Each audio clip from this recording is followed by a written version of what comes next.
एक पेरेंट मेरे पास आए, उन्होंने मुझसे पूछा कि हम अपने बच्चे का साइकोमेट्रिक टेस्ट क्यों कराएं।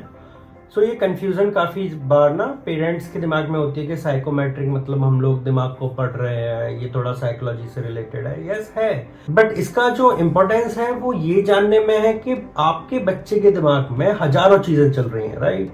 उन हजारों चीज़ों में से जो बेस्ट स्ट्रॉन्ग चीज़ है उसको निकालना है फ्रॉम पर्सनैलिटी ट्रेट्स, राइट। उसकी स्किल सेट, उसके इंटरेस्ट, उसका एप्टीट्यूड, इन सबको एक्सट्रैक्ट करके बाहर लेकर आना है, ठीक है। जिससे कि हमें केवल उस बच्चे में क्या स्ट्रांग है, क्या वीक है, जिस चीज को हमें ज्यादा फोकस में रखना है, अगर उसे हमें ओवरऑल बिल्ड करना है। आप एक चीज समझिए कि अगर मुझे कोई प्रोफेशन चुनना है अपने लिए, राइट, कि मुझे एक पब्लिक स्पीकर बनना है, दैट मीन्स कि मुझे कॉन्फिडेंस चाहिए, मुझे पब्लिक स्पीकिंग के सारे ट्रेड्स चाहिए, मुझे मेरी पर्सनैलिटी चाहिए, तो बहुत सारी चीज़ें मुझे चाहिए। अगर इसमें से मैं एक भी चीज़ मिस कर दूंगा, लेट से मेरे अंदर कॉन्फिडेंस नहीं होगा, तो डेफिनेटली आपको एज ए पब्लिक स्पीकर में पसंद नहीं आने वाला। इन द सेम वे बच्चे के अंदर मल्टीपल ट्रेड्स होते हैं, उन ट्रेड्स को आइडेंटिफाई करते हैं हम कि कौन से ट्रेड्स बंदे के अंदर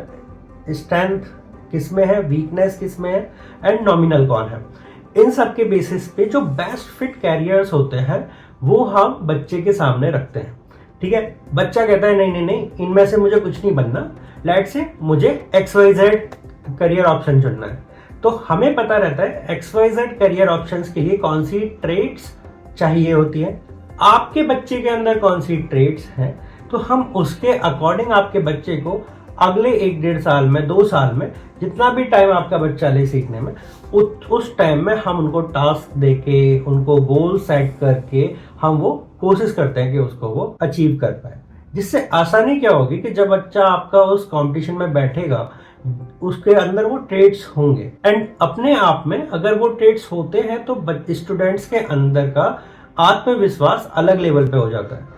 एक किसान को अगर मैं बिना नॉलेज के खेती करने बोलूं कि आपको फसल बोनी है, तो डेफिनेटली वो कंफ्यूज रहेगा, वो 50 जगह बोलेगा मैं नुकसान कर दूंगा एंड ऑल। बट अगर कोई बंदा है, पढ़ लिख के आया है, उसके अंदर या तो एक्सपीरियंस के थ्रू वो एजुकेशन मिल गई है, या उसने दूसरे तरीके से वो अचीव करी है, उसके पापा मम्मी उसे सिखाते थे, एंड उसने या तो फिर बचपन से ही प्रैक्टिस करी है, एंड अगर मैं उसको सेम चीज़ बोलूँ भाई आपको खेत बोना है, वो बहुत ईज के साथ बोल देगा, बिकॉज उसके अंदर वो कॉन्फिडेंस बिल्ड हो चुका है।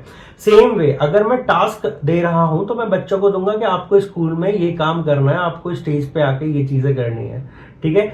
अगर ये चीज़ मैं उसको 3-4 साल तक लगातार कर रहा हूँ, मैं 1-1.5 साल तक लगातार कर रहा हूँ, तो क्या हो रहा है, बच्चे के अंदर वो पर्टिकुलर कॉन्फिडेंस बिल्ड हो जा रहा है कि ओके मैं ऑडियंस के सामने अपने आप को टैकल कर पाता हूँ, ठीक है। साइकोमेट्रिक टेस्ट हमें ये आइडेंटिफाई करने के लिए हेल्प करता है, एंड ये काफी इजी है, not even for students, even for working professionals जो काम कर रहे हैं मार्केट में, वो अपने आप को साइकोमेट्रिकली टेस्ट करा सकते हो कि ओके मुझे कौन सा स्किल डेवलपमेंट करना चाहिए, मुझे कौन सी ट्रेड्स पे ज़्यादा फोकस रखना चाहिए, ठीक है। लेट्स से एक एग्जांपल लेते हैं, बच्चे को मेडिकल लाइन में जाना है। मेडिकल लाइन में क्या होता है, बच्चे को इन्फॉर्मेशन को ग्रैब करना आना चाहिए, बहुत ज़्यादा इन्फॉर्मेशन उसको अपने दिमाग में स्टोर करके रखनी है। ऐसा नहीं होना चाहिए कि कोई मरीज आया और उसको याद नहीं आ रहा कौन सी दवाई लिखनी है, राइट।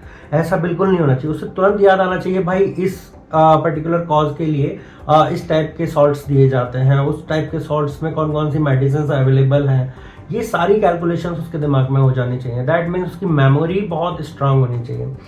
अगर मैं बच्चे को, मेरे पास में आया और उसके पास में जो मेमोरी है, जो उसका मेमोरी ट्रेट्स है वो इतना स्ट्रांग नहीं है, देन मैं उसको ऐसे गेम्स दूंगा, ऐसे एक्टिविटीज दूंगा करने के लिए कि वो उन ट्रेट्स को धीरे धीरे करके अडेप्ट कर पाए, वो ट्रेड्स उसके अंदर आ जाए, राइट। तो उसमें मेमोरी स्किल बढ़ जाएगी। मेरे एक सीनियर ने कहा था कि अगर आपको अपने बच्चे में मेमोरी स्किल और रीडिंग स्किल बढ़वानी है तो उसको आपकी किताब को इतना स्पीड में उल्टा करके पढ़वाओ, ठीक है। आप रॉन्ग साइड में बैठो, वो उल्टा उल्टा करके पढ़ेगा, देन डेफिनेटली उसकी स्पीड जैसे जैसे बढ़ेगी उसको समझ आ जाएगा कि हाँ ये वन ऑफ द एक्टिविटी है जो हम इनिशियल डेज में दे सकते हैं बच्चे को, इस टाइप के, जहाँ पे मेमोरी हमें बढ़ानी है, राइट। और भी एक्टिविटीज होती है। डिपेंड ऑन कि आपका साइकोमेट्रिक रिपोर्ट क्या कहता है, उसके बेसिस पे ये सारी एक्टिविटीज हम आपको अलोकेट करते हैं। एक ड्यूरेशन होता है, हमने योर स्टेप्स के अंदर ये ड्यूरेशन 3 कैटेगरी में डिवाइड कर रखा है, mid term, long term and short term. Okay, so basically short term is nothing but small task, mid term is middle time range task, long term is through out the year, वो धीरे धीरे करके हम achieve करते हैं. तो बड़े task को हम छोटे छोटे में काटते हैं, देन हम उसको अचीव करते हैं. So this is all about psychometric test. And इसका मतलब ये नहीं है कि ये साइकोलॉजिकली हम आपके बच्चे को इल बता रहे हैं या कुछ और है, बट इसका मतलब ये है कि हम आपके बच्चे के अंदर क्या क्षमताएं हैं वो जानने की कोशिश कर रहे हैं, वो किस डायरेक्शन में जाना चाहता है, उसको कौन और दूसरी क्षमताएं लगेंगी उनके बारे में जानते हैं.